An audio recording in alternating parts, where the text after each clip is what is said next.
ఒక minister and IAS అధికారిని మీద అభ్యంతరకర రీతిలో వార్తలు ప్రసారం చేశారు అని చెప్పి ఎన్టీవీకి సంబంధించిన జర్నలిస్టులను పోలీసులు అరెస్ట్ చేశారు. సరే, ఆ తర్వాత రాత్రి వాళ్లకు రిమాండ్ తిరస్కరించి బెయిల్ ఇచ్చింది హైదరాబాద్లోని మ్యాజిస్ట్రేట్ కోర్టు. ఇక్కడ మనం గమనించాల్సింది, అబ్జెక్ట్ చేయాల్సింది, ఎవరు ఒకరి వ్యక్తిగత జీవితాల్లోకి చొరబడి అనవసరమైన వార్తలు ప్రసారం చేసినా, అటువంటి చెత్తను ప్రసారం చేసినా కండెమ్ చేయాలి, అందులో అయితే నో డౌట్. కానీ ఆ కండెమ్ చేయడమైనా and at the same time చట్టాలు వ్యవహరించే తీరైనా అందరికీ సమానంగా ఉందా లేదా అన్నది అసలైన ప్రశ్నే. ఇప్పుడు ఇదే తెలంగాణ బేస్నే మనం తీసుకుంటే కేటీఆర్ గారి మీద ఎంత దారుణం అంటే డిఫైన్ కూడా చేయలేం. సరే, ఆంధ్ర బేసుడు జగన్మోహన్ రెడ్డి గారి మీద, వాళ్ళ భార్య గారి మీద ఎంత దారుణమైన కూతలు వార్తలు ప్రసారం చేశారో అసలు మనం దాన్ని డిఫైన్ కూడా చేయలేం. ఇప్పుడు మనం తెలంగాణ బేస్ గురించి చర్చిస్తున్నాం కాబట్టి తెలంగాణ బేస్కే పరిమితమై మాట్లాడుతున్నాం. కానీ ఇప్పుడు కేటీఆర్ మీద ఎంత తీవ్ర స్థాయిలో అంత అసలు నాగార్జున గారి గురించి మంత్రి గారు కొండా సురేఖ గారు మాట్లాడిన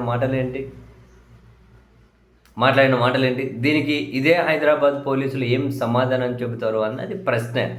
ఆ ప్రశ్నకు ప్రస్తుతం హైదరాబాద్ కమిషనర్గా ఉన్న సజ్జనార్ గారు కూడా సమాధానం చెప్పగలరా? చెప్పారా? బేసిక్గా ఇక్కడ హద్దు దాటిన వాళ్ళను చట్టపరమైన చర్యలు తీసుకుంటాము అనే పోలీసులు అంటే అందులో అబ్జెక్షన్ లేకపోవచ్చు.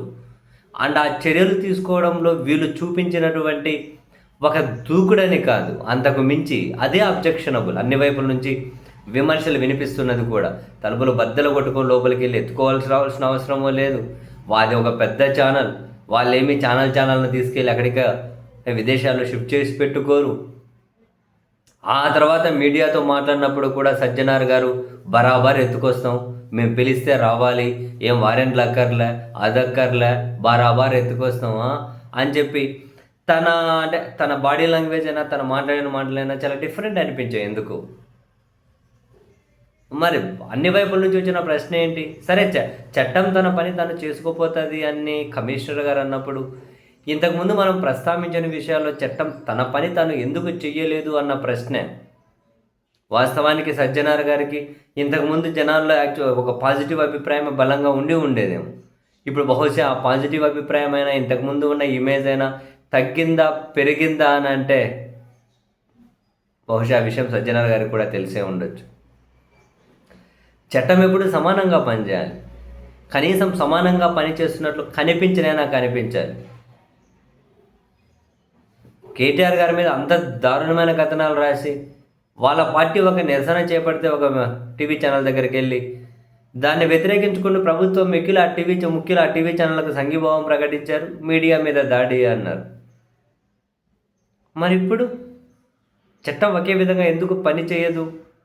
ఆ ప్రశ్నకు సమాధానం లేకుండా ఎవరి ఇమేజ్ పెరగదు. ఆ ప్రశ్నకు సమాధానం లేకుండా ఏ వ్యవస్థ కూడా ప్రజల విశ్వాసాన్ని ఖచ్చితంగా చూరగొనలేదు. ఇదైతే ముమ్మాటికే నిజం.